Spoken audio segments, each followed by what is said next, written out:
నోయిడాలో భారీ అగ్ని ప్రమాదం చోటు చేసుకుంది. మురికి వాడలోని ఓ ఇంట్లో తెల్లవారుజామున ఒక్కసారిగా మంటలు చెలరేగాయి. ఈ ప్రమాదంలో నిద్రలో ఉన్న ముగ్గురు బాలికలు సజీవ దహనమయ్యారు. అలాగే ఆ బాలిక తల్లిదండ్రులకు తీవ్ర గాయాలయ్యాయి. వీరంతా ఒకే కుటుంబానికి చెందిన వారు కావడంతో వారి ఇంట తీవ్ర విషాదం నెలకొంది.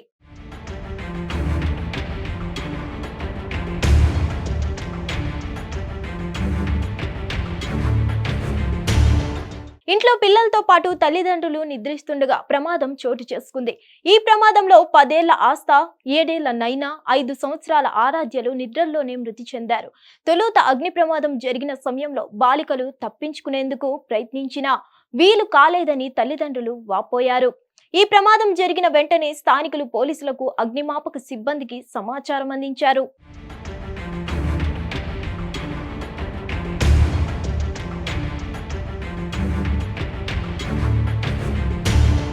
పోలీసులు ప్రమాద స్థలానికి చేరుకొని పరిశీలించారు. ముగ్గురు బాలికల మృతదేహాలను పోస్టుమార్టం నిమిత్తం ఆసుపత్రికి తరలించారు. తల్లిదండ్రులను నోయిడా జిల్లా ఆసుపత్రికి తరలించి చికిత్స అందిస్తున్నారు. బాలికల తండ్రి దౌలత్ రామ్ తీవ్రంగా గాయాలు కావడంతో మెరుగైన చికిత్స కోసం సఫ్దర్ జంగ్ ఆసుపత్రికి తరలించారు. పోలీసులు వెల్లడించిన వివరాల ప్రకారం ఇంట్లోని ఓ గదిలో బ్యాటరీ ఛార్జింగ్ పెట్టగా షార్ట్ సర్క్యూట్ కావడంతో మంటలు చెలరేగినట్లు పోలీసులు అనుమానిస్తున్నారు.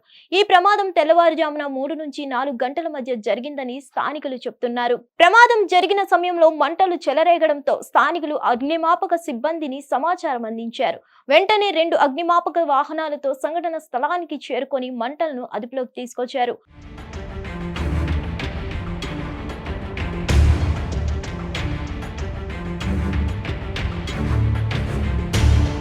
మరిన్ని అప్డేట్స్ కోసం stay tune to hit TV. Hit TV app ని డౌన్లోడ్ చేసుకోండి. ఇందులో short news, live news, entertainment movies అన్ని అవైలబుల్ గా ఉన్నాయి. Please download Hit TV app. Hit TV app hit TV యాప్ని ఫ్రీగా డౌన్లోడ్ చేసుకోండి.